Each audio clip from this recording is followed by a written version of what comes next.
Hello అండి. ఈరోజు ఆరోగ్యానికి ఎన్నో ప్రయోజనాలను ఇచ్చే అవిసె గింజలతో కారపొడి ఎలా ప్రిపేర్ చేసుకోవాలనేది ఈ వీడియోలో నేను క్లియర్గా చేసి చూపిస్తాను. ఇది టేస్ట్తో పాటు హెల్త్కి ఎంతో మంచిదండి. మరి ఇప్పుడు ఫ్లాక్స్ సీడ్స్ కారపొడి ఎలా ప్రిపేర్ చేసుకోవాలో చూద్దాము. Welcome to my channel. ముందుగా దీనికోసం నేను ఇక్కడ స్టవ్ వెలిగించుకొని ఒక ప్యాన్ పెట్టుకున్నాక దానిలో 1 కప్ వరకు ఫ్లాక్స్ సీడ్స్ తీసుకున్నాను.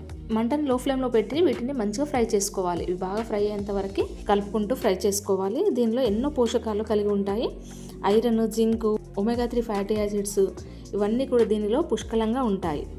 సో ఈ విధంగా మంచిగా ఫ్రై అయిన తర్వాత కొద్దిగా కలర్ కూడా మారాయి కదా, ఈ విధంగా అన్నీ కూడా ఫ్రై అయిన తర్వాత ఇప్పుడు వీటన్నిటిని కూడా స్టవ్ ఆఫ్ చేసుకొని వేరొక ప్లేట్లోకి ట్రాన్స్ఫర్ చేసుకోవాలి.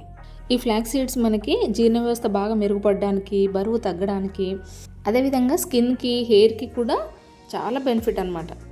నెక్స్ట్ మనం మళ్ళీ ప్యాన్ పెట్టుకొని దానిలో 1 టేబుల్ స్పూన్ శనగపప్పు, 1 టేబుల్ స్పూన్ మినపప్పు వేసుకొని వాటిని మంచిగా ఫ్రై చేసుకోవాలి. ఇవి దోరగా ఫ్రై అవుతున్నప్పుడు దానిలో 1 టేబుల్ స్పూన్ జీలకర్ర, 1 టేబుల్ స్పూన్ ధనియాలు కూడా వేసుకొని వాటిని కూడా లో ఫ్లేమ్లో మంచిగా ఫ్రై చేసుకోవాలి. వీటన్నిటిని కూడా ఫ్రై అయిన తర్వాత ఒక ప్లేట్లోకి తీసి చల్లారనివ్వాలి.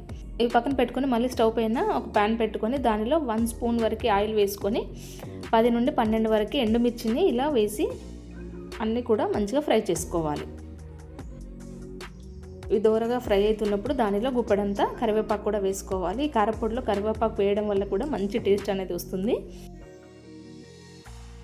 ఈ కరివేపాకు, ఎండుమిర్చి మంచిగా ఫ్రై అవుతున్నప్పుడు దానిలో 10-12 వెల్లుల్లి రెబ్బలు, అదేవిధంగా చిన్న నిమ్మకాయ సైజ్ అంతా చింతపండును కూడా వేసుకొని వాటిని కూడా మంచిగా ఫ్రై చేసుకోవాలి. ఇవన్నీ కూడా పూర్తిగా ఫ్రై అయిన తర్వాత పక్కన పెట్టుకున్నాక మనం ఇంతకుముందు చల్లారి పెట్టుకున్న పప్పులన్నిటిని కూడా మిక్సీలో వేసుకొని గ్రైండ్ చేసుకోవాలి.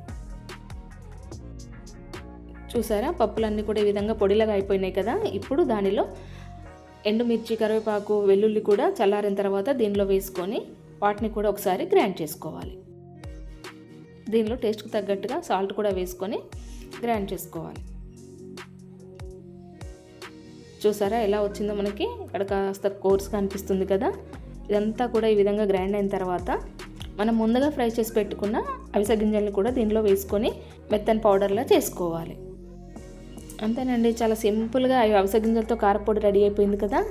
ఇలా మెత్తని పౌడర్లో వచ్చేసింది కదా. ఇప్పుడు దీన్ని సర్వ్ చేసుకోవడమే. చాలా సింపుల్గా ప్రిపేర్ చేసుకునే ఈ అవిసె గింజల కారపొడి చాలా టేస్టీగా ఉంటుందండి. అలాగే ఎన్నో హెల్త్ బెనిఫిట్స్ అనేవి దీనిలో ఉన్నాయి. కాబట్టి ఇవి ఏదో రకంగా మన ఫుడ్లో మనం ఈ అవిసె గింజలని డైలీ రెగ్యులర్గా తీసుకుంటూ ఉండాలి. ఇలా ప్రిపేర్ చేసుకున్న కారపొడిని మనం ఒక ఎయిర్టైట్ బాక్స్లో కానీ ఒక బాటిల్లో స్టోర్ చేసి పెట్టుకుంటే చాలా రోజుల వరకు నిల్వ ఉంచుకోవచ్చు.